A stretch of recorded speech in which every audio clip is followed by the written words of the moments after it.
Elderly twins stabbed by their mother, the Freeman family tragedy. A picturesque village in Australia's Blue Mountains, known for its tourist trails, its gardens, and its small town charm. On weekends, visitors stroll past antique shops and sip coffee in heritage cafes. Locals pride themselves on safety. They boast that crime is something that happens elsewhere, not here. But behind one weatherboard home on Railway Parade, the illusion shattered. On the night of August 24, 2025, two men in their 40s, twin brothers, were found stabbed inside the house they had shared all their lives.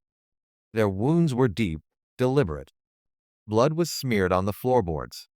Police described the scene as chaotic, violent, and tragic.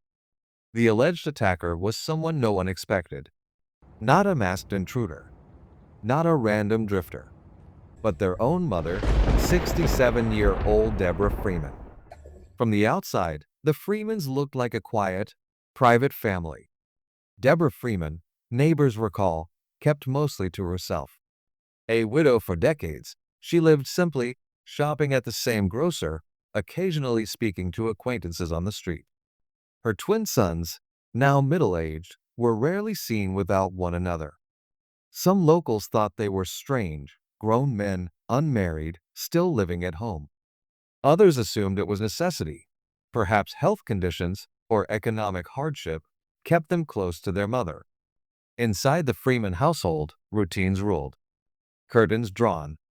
Few visitors. Outsiders never quite knew what life looked like within those walls. But as we now know, quiet houses often hide the loudest secrets. Police records paint the picture of a sudden eruption of violence. At around 7:30 p.m., emergency services received a call. A distressed voice reported that two men had been stabbed. Paramedics and officers rushed to the Railway Parade address. Inside, they found the twins slumped and bleeding. Both had multiple stab wounds, one struck in the torso, the other across the chest and arms, as if he had tried to shield himself. Their bloodied clothing suggested the attack was not a single blow, but a flurry of strikes. They were rushed to Westmead Hospital. Critical, but alive. Standing nearby was Deborah Freeman, her hands trembling. The knife was recovered at the scene. Within minutes, she was arrested. Deborah's arrest sent shockwaves through Lura. In custody, she was described as silent, detached, and visibly shaken. When she appeared in court days later, the image stunned the nation. A 67-year-old grandmotherly woman, head bowed, her voice barely audible. But the charges against her were among the most serious in criminal law. 2 counts of attempted murder. The magistrate denied bail, citing the gravity of the offense and the risk of reoffense. Deborah's next hearing was scheduled for October 31, 2025. The irony was bitter, a date associated with darkness, masks, and hidden terrors. The town of Lura would wait, holding its breath. Why? It is the question echoing everywhere. Why would a mother stab her own sons?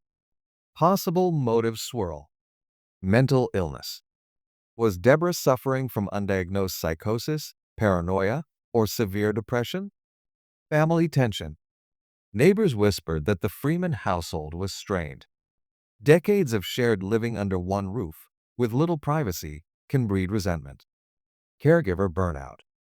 For years, Deborah had been her son's primary support. Was she overwhelmed? Did she snap? Hidden conflict. Were there arguments over money? Control of the home?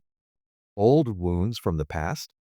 Detectives have not revealed their working theory, but criminologists suggest the attack may have stemmed from a slow buildup of frustration and dependency, erupting in one terrible night. The fact that the victims were twins makes the story even more disturbing. Twins are often seen as inseparable, 2 halves of one whole. They grow up sharing everything: bedrooms, toys, milestones. Even in adulthood, many twins maintain bonds stronger than ordinary siblings. The Freeman brothers had lived side by side for over 40 years. They depended on one another.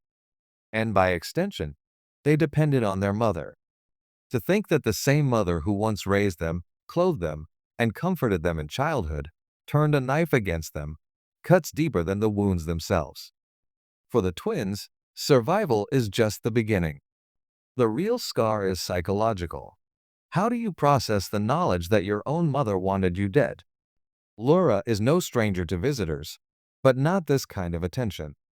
As news broke, locals expressed disbelief. She was always polite. I'd never think she could do something like this. That family was quiet, yes, but not dangerous. This is unreal. The twins, they were grown men.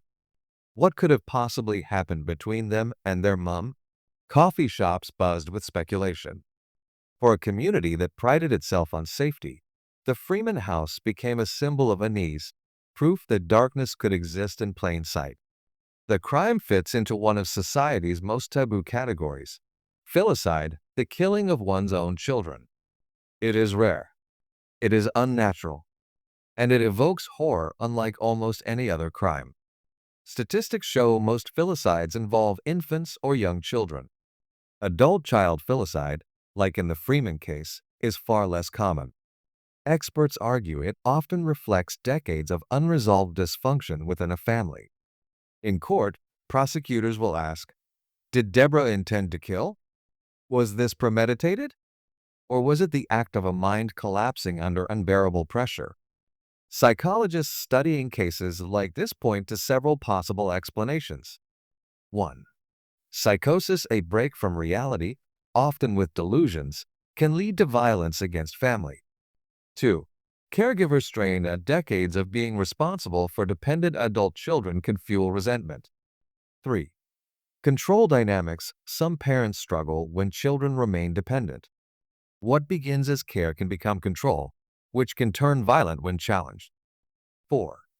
Depression and desperation, a belief that life has no escape, no future, can lead to irrational acts of destruction. Deborah Freeman's mental health history will be scrutinized in court. But for now, the why remains locked inside her silence. The October hearing will begin to chart Deborah's fate. Prosecutors will likely push for the strongest penalties possible. Attempted murder carries severe sentences in Australia. Her defense team may argue mental illness, seeking treatment instead of prison. Diminished responsibility, that she was not fully aware of her actions. Whatever the outcome, one thing is certain. The Freeman trial will shine a harsh light on the quiet dysfunctions hidden in families, even in seemingly peaceful towns. The Freeman case raises bigger questions. How many families suffer in silence under cycles of dependency and isolation? What systems exist to support caregivers of adult children? How do we identify when stress turns into something dangerous? The tragedy forces communities to look inward, to realize that appearances are deceiving, and to confront the chilling truth. Sometimes the greatest threat comes not from the outside world, but from within our own homes. In Laura, a mother's love curdled into something unthinkable.